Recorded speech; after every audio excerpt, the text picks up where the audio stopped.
Assalamualaikum warahmatullahi wabarakatuh. Bagaimana kabarnya anak-anakku sekalian?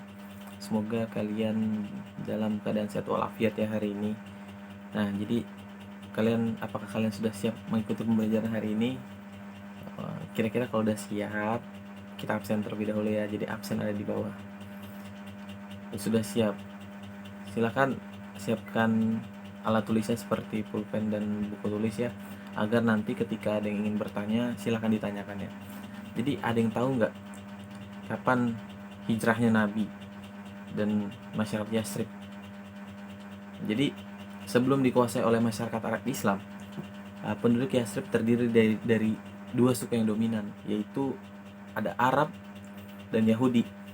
Nah, jadi ada yang tahu nggak dari Arab dan ada yang Yahudi tersebut? Jadi yang kedua, bangsa itu datang ke Yasrib setelah penduduk yang terdahulu dari suku Amalikah punah. Jadi suku-suku Yahudi terkemuka di sana adalah Bani Quraizoh, ada Bani Nadir dan Bani Kaunuka. Mereka membangun pemukiman, pusat-pusat kegiatan ekonomi, benteng-benteng pertahanan untuk berlindung diri dari serangan suku nomad di sekitar Yasrib. Nah, jadi sampai sini ada yang ingin ditanyakan? Belum ya? Nah, jadi selanjutnya, atas upaya mereka secara bertahap, Yasrib ini menjadi kota penting bagi suku-suku mereka. Sementara itu, penduduk-penduduk Arab seperti yang disebutkan dalam ensiklopedia Islam berasal dari wilayah selatan yang berpindah setelah jebolnya bendung Ma'rib. Mereka berasal dari suku Aus dan Khairaj. Suku-suku di Yasrib tidak mengenal persatuan. Nah, jadi ada yang tahu nggak? Di sini pemimpin-pemimpin ini memikirkan apa?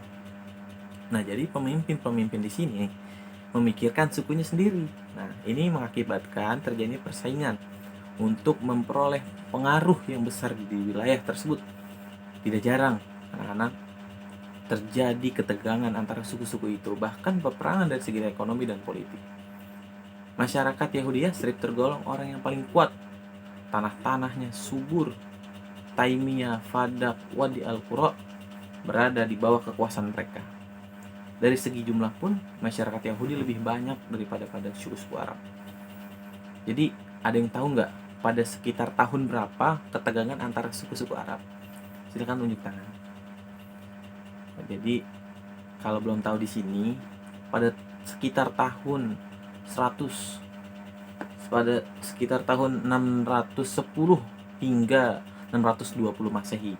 Jadi ketegangan antar suku-suku di Arab ini meningkat sangat-sangat amat tajam. Peperangan terbesar terjadi pada tahun 618 yang dikenal dengan Perang Bu'as. Jadi peperangan di sini anak-anak tersebut menyadarkan orang-orang bahwa peperangan justru membawa kerugian, sehingga suku Aus dan Khairaj bersatu di bawah pemimpinan Abdullah bin Muhammad.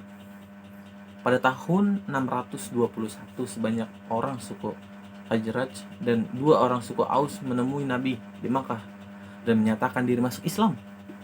Setelah Nabi hijrah ke Yasrib pada tahun 622, kota itu sudah diubah menjadi Al-Madinah Al-Munawwarah. Jadi kemudian di sini Nabi mempersaudarakan umat-umat Islam di Mekah dan Madinah berdasarkan ikatan akidah Islamiahnya. Jadi keren juga ya jadi kan Nabi ini. Jadi Rasulullah SAW juga mempersatukan seluruh penduduk Madinah, baik Muslim, Yahudi maupun penyembah berhala. Berdasarkan apa? Berdasarkan ikatan dan politik kemanusiaan. Jadi di dalam masa Nabi tersebut sudah ada gitu yang namanya tentang berpolitik anak-anak. Jadi hal ini bisa ditetapkan dalam suatu piagam. Ada yang tahu nggak piagam ini piagam apa? Nah, jadi piagam ini adalah piagam Madinah yang mempunyai prinsip-prinsip kebebasan beragama, toleransi, persamaan dan persaudaraan, serta tolong-menolong. Mungkin ada yang ingin ditanyakan dari anak-anak. Bila ada yang ingin ditanyakan, silakan. Mari kita tutup pelajaran ini dengan mengucapkan lafaz hamdalah dan membacakan surah Al-Asr. Bismillahirrahmanirrahim. wal 'asr innal insana lafi khusr illa allazina amanu wa 'amilus solihati wa tawassaw bil haqqi wa tawassaw bis sabr.